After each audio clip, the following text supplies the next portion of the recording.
I would love to hear from Trish as learning leaders, what she predicts or what she thinks these technologies, especially the ones that are starting to emerge in the next year in 2020, how they're going to impact decisions we might need to make for our team as learning leaders. So whether that's how we upskill for capabilities, but also does she see new roles or new positions that maybe haven't existed before that we're going to need to be thinking of as leaders on our teams?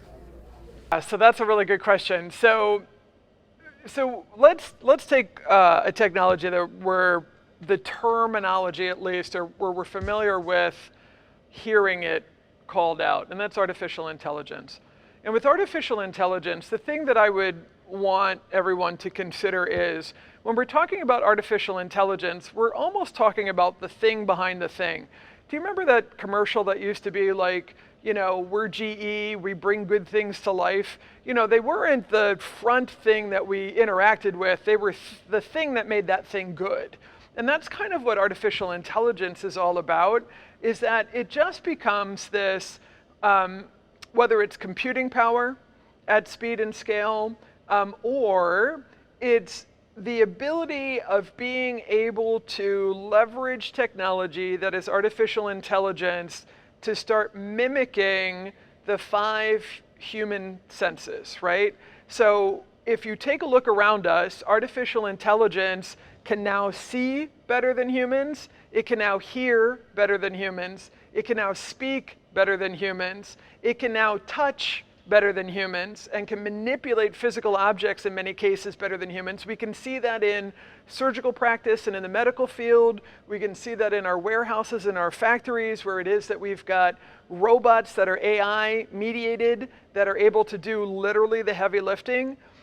We can see that with the voice and with the listening. We can hear that with natural language processing that's happening with a lot of these devices, whether you're talking about Siri, or you're talking about Cortana, or you're talking about an Alexa device. We're talking to inanimate objects. I mean, it's kind of like Mickey Mouse and Fantasia come to life, where everything around us suddenly is interacting with us in our environment. Those are all things that are being animated, if you will, through artificial intelligence. And if you think about it, it's artificial intelligence being able to, again, mimic one or more of the 5 human senses.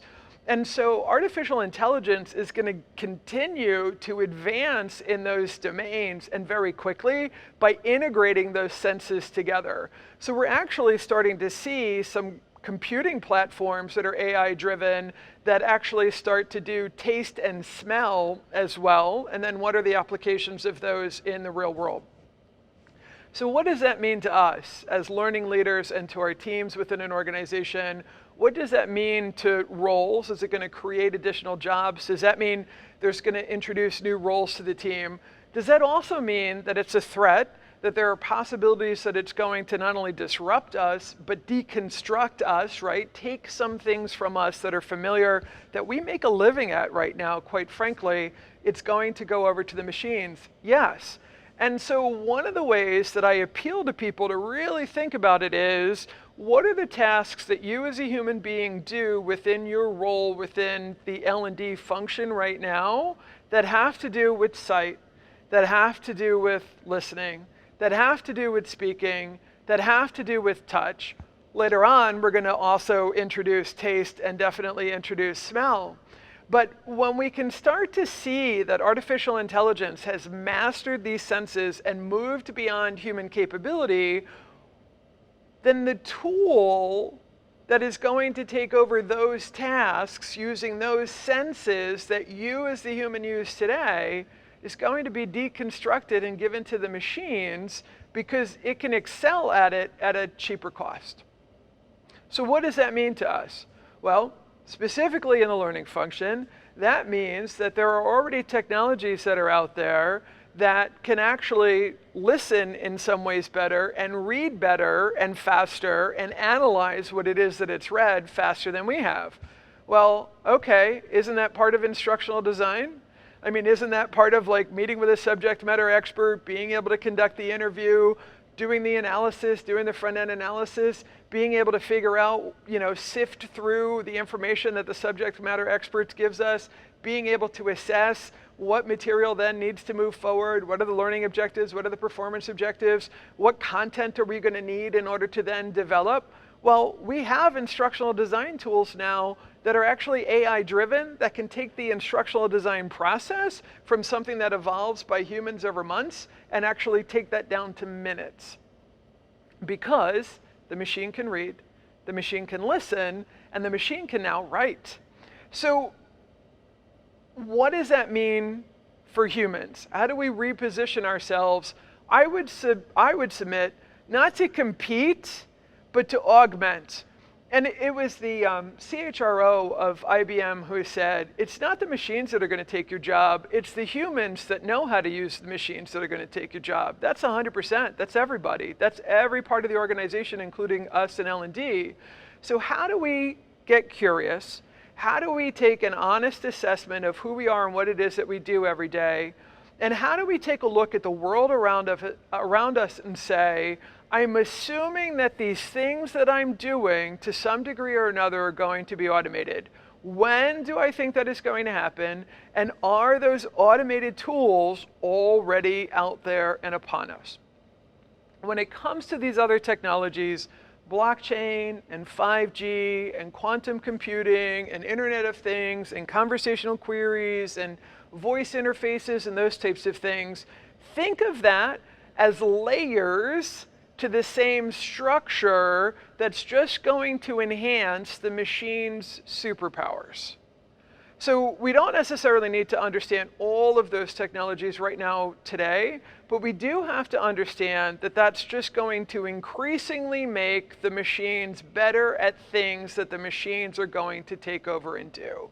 And the best thing that we can do for ourselves, for the families that we care about, for the people whom we serve in our organization, for the communities that we're in, is to really get clear on what it is that we need to let go and how it is that while we have an opportunity in this short space of time, that we can reposition the value that we bring to an organization to continue making a living by providing value in new ways and figuring out how it is that we can leverage the machines and the solutions that they provide in order to be able to advance this forward.